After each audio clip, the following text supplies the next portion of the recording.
의협에서 내일로 예정된 총 파업에 개인 병원들까지 파업 참여 독려를 강행하고 있는데 그 내용이 논란입니다. 의협이 체크하겠다는 거예요. 당신 병원, 의원, 휴무를 네이버 등 포털 사이트에서 설정해 놔라. 그리고 우리가 지원해주는 차량을 타고 총파업에 참여하라. 라는 공지 문자 내용이 드러나서 논란입니다. 내일 오후 전국의사 총궐기 대회가 예정돼 있습니다. 정혁진 변호사님, 네네. 저희 동네에 제가 서대문구 살고 있는데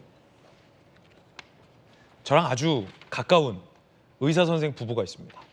동네에 개원일을 하고 대학병원에 명의로 계시다가 독립해서 내과를 만들었습니다. 그런데 이제 제가 어제 만나서 인터뷰를 했거든요, 정혁진 변호사님. 네네. 내일 총파업에 참여하시냐라고 물었는데 그 원장 선생은 우리는 참여하지 않습니다 라고 말하는 거예요. 두 가지 이유를 들었어요. 첫 번째는 총파업을 의협이 예고한 그날에 진료가 잡혀있는 환자들이 너무나도 많고 그 동네 환자분들을 그냥 팽개치고 파업에 갈 수 없다. 첫 번째는. 그래서 제가 물었어요. 그러면 의협에서 파업 동료를 굉장히 강행했는데 두렵지 않냐라고 하니까 그 의사 선생님 하는 말이 너무나 두렵다는 거예요. 방금 말했던 이 부분. 네이버에서 당신 병원을 휴무로 설정하라는 거예요. 그럼 탁 치면 예를 들어 뭐 서대문구 무슨 내과 치면 오늘 휴업. 요거를 설정하게 떠놓고 보내준 차 타고 와라라는 건데 그게 굉장히 공포스럽게 다가온다는 거예요. 그런데도 불구하고 그거를 거부하고 파업에 불참한다라는 선언을 했다라는 것은 결국은 환자 때문이다라는 얘기를 제가 어제 직접 만나서 인터뷰할 수 있었는데 정혁진 변호사님 네네. 어떻게 보십니까? 아니 저런 분들이 우리 사회를 보이지 않게 지탱해주고 있는 힘이다라고 저는 생각을 하고요. 의료법을 보면은 굉장히 의사들한테 진입장벽을 높게 마련해주고 있어요. 옛날에는 변호사들도 진입장벽이 굉장히 높아가지고 그 가운데서 되게 편했던 시절이 있는데 변호사들의 진입장벽은 많이 낮아졌습니다. 하지만 의사들의 진입장벽은 굉장히 높잖아요. 예컨대 조민 씨가 의학 지식이 얼마나 많겠습니까? 뭐 6년 뭐 해가지고 그다음에 시험도 합격을 했어요. 그런데 조민 씨가 거기에다가 지금부터 또 더 독학해가지고 아주 그냥 의대 교수들, 서울대 의대 교수들 뺨치는 의학 지식을 가지고 있다고 하더라도 조민이 진료하면 그건 범죄입니다. 그런 거 아니겠습니까? 그런 식으로 의료법은 의사 선생님들한테 진입장벽 만들어주고 면허를 갖다가 주고 그랬다는 것인데 그 이야기는 뭐냐면은 만약에 그러한 면허를 줬으니까 정부가 일정한 경우에는 의사 선생님들의 의사에 반하는 명령을 할 수 있도록 되어 있고요. 의료법은 그 명령을 반드시 따라야 되는 것으로 규정하고 있고요. 만약에 그 명령에 따르지 않으면 그러면 의사 자격 정지시키거나 박탈시키거나 심지어 형사처벌까지 할 수 있다. 이런 규정이 있단 말이죠. 그런데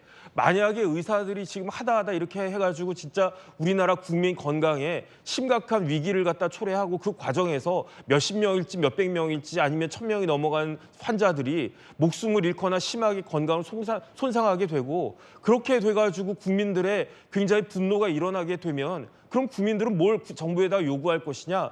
의사들에 대해서도 법대로 하자고 요구할 거예요. 법대로 하게 되면 어떤 일이 벌어질 것인가? 법대로 해가지고 의사들이 관련된 여러 가지 소송 중에서 뭐 집행정지, 행정소송 이런 것 중에서 하나라도 이긴 거 있습니까? 그러니까 지금이라도 그 의협 단체들은 제발 그 의협 회장부터 좀 나름대로 이렇게 상식을 되찾고 그냥 빨리 그 문제를 정상화시키는 것이 필요한 것이다. 저는 그렇게 생각이 됩니다. 예.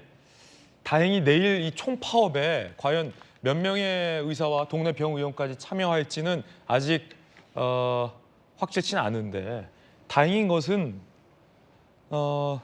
그나마 다행인 것은 동네 이 개원이 선생님들 중에서 앞서 제가 말했던 것처럼 내일 총파업에 참여하지 않겠다라고 밝히고 진료를 하겠다라고 예고한 동네의 병원 의원들이 의외로 상당히 많다.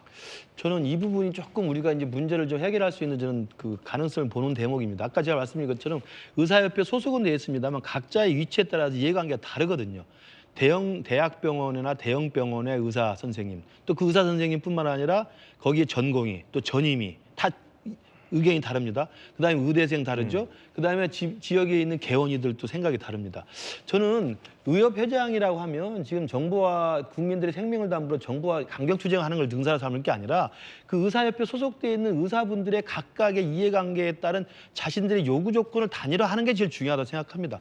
의대 정원 2,000명 늘렸다는 이유만으로 저렇게 온 나라가 지금 파국으로 갈 정도로 국민의 생명을 담보로 싸울 만한 이유가 될 것인지 각자의 생각을 물어보면 우리 앵커께서 말씀하신 것처럼 서대문교에 계신 훌륭한 의사 선생님 그렇게 생각하지 않는 거잖아요. 그럼 의협이 그걸 자기들 몫으로 이야기할 수가 없는 겁니다.